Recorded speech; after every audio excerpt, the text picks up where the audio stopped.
Bonjour à tous, comment ça va? Dans la vidéo d'aujourd'hui, je vais préparer un muffin au chocolat, l'une des recettes les plus délicieuses, et c'est aussi facile et rapide, cela ne prendra pas du tout de temps. Aujourd'hui, j'utiliserai un fouet à main, sans mixeur, sans fouet électrique, donc c'est quelque chose de simple et rapide.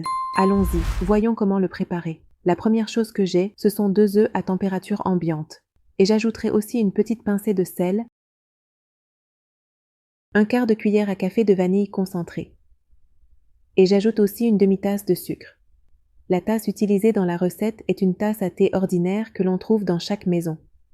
Je mélange un peu comme vous le voyez avec le fouet à main, puis j'ajoute un quart de tasse d'huile et une demi-tasse de lait chaud. Bien sûr, il est préférable que le lait soit chaud pour réussir la recette. Je vais maintenant mélanger les ingrédients ensemble jusqu'à ce que je sente que le sucre est bien incorporé.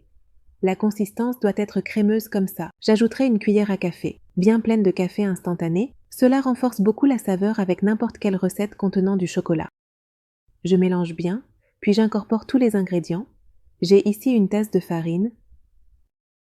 Et la farine que j'utilise est de la farine tout usage. J'ajouterai aussi un quart de tasse de cacao non sucré. Bien sûr, j'aimerais utiliser une bonne qualité et j'ajouterai aussi une cuillère à soupe de fécule. Et 2 cuillères à café rases de poudre à lever. Ajoutez aussi une demi-tasse de chocolat, n'importe quel type de chocolat que vous aimez ou que vous préférez. Faites-le fondre, puis ajoutez la farine au chocolat comme ceci et tamisez-les comme vous le voyez, afin que lorsque j'ajoute le chocolat au mélange, il ne colle pas au fond pendant la cuisson. Bien sûr, cette étape est très importante. Je mélange les ingrédients ensemble comme vous le voyez, dans un seul sens, jusqu'à ce que j'atteigne cette consistance. J'ajouterai aussi une cuillère à café de vinaigre et je vais mélanger comme ça, 2 fois. La dernière chose que je vais ajouter est du chocolat. Je vais ajouter ici une demi-tasse de chocolat. Si tu souhaites en ajouter plus ou en réduire la quantité, fais comme bon te semble. Je préchauffe le four à 180 degrés avant de commencer à préparer le muffin, car la recette d'aujourd'hui, comme vous pouvez le voir, est rapide et ne prend pas beaucoup de temps. Donc le four doit être bien chaud. Alors, je vais ajouter les caissettes à cupcakes comme ça et y verser le mélange de muffins, mais bien sûr, ne remplissez pas le mélange jusqu'en haut, laissez environ 1,5 cm d'espace car il va encore gonfler dans le four pendant la cuisson.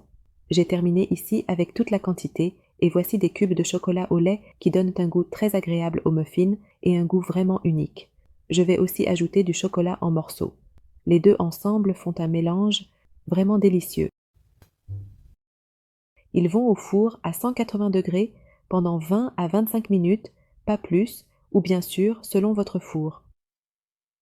Dès qu'ils sortent du four, regardez à quoi ils ressemblent. Laissez-les juste un peu refroidir, puis retirez-les du papier, ils sortent très facilement.